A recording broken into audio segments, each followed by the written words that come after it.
অজয়, আমরা দুজনেই যে ওর বাবার মৃত্যুর জন্য দায়ী ও কি জানে? ও কি জেনে বুঝেই মৃত্যুর বাড়িতে প্রতিশোধ নিতে এসেছে?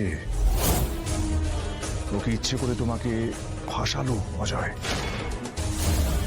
ও যদি প্ল্যান করে এই সবটা করে থাকে তাহলে কিন্তু অনেক বড় ক্ষতি করে দেবে তোমার আমার দুজনেরই। জোনাকি যে তোমাকে আর আমাকে, আমাদের দুজনকে শত্রু বলে মনে করে, এতদিনে নিশ্চয়ই সেটা বুঝতে পেরে গেছো তুমি। কি হবে রঘু, এমনিতে এত ঝুট ঝামেলা, তার উপরে জোনাকি। না না, ওই মেয়েটার জন্য আমাকে বাড়ির বাইরে থাকতে হচ্ছে।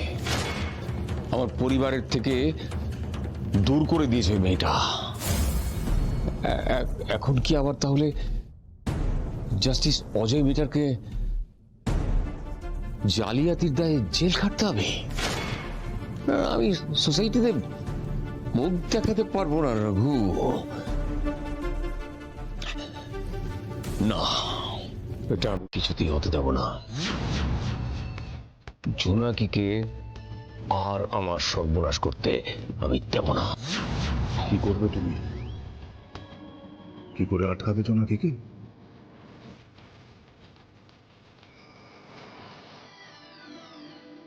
জোনাকির মা যে জেল খাটছে এই সত্যিটা মিত্তির বাড়ির কেউ জানে না।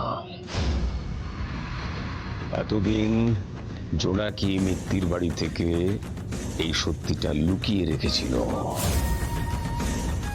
এই সত্যিটা বারুদের মতো জোনাকির জীবনে আগুন জ্বালিয়ে দেবে।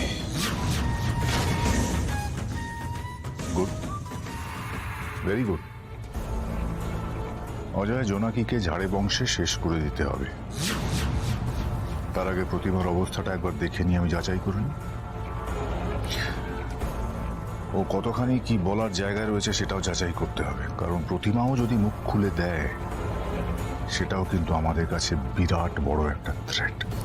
আর জোনাকিও যাতে একেবারেই মুখ খুলতে না পারে সেটা নিশ্চিত করতে হবে রঘু। জোনাকির ব্যাপারে যেখান থেকে সম্ভব আরো খবর জোগাড় করবো। তুমি লোক লাগাও, তোমার সমস্ত সোর্সগুলোকে অ্যাক্টিভেট করো। 1 ইঞ্চিও জমি ছাড়া যাবে না। শত্রুকে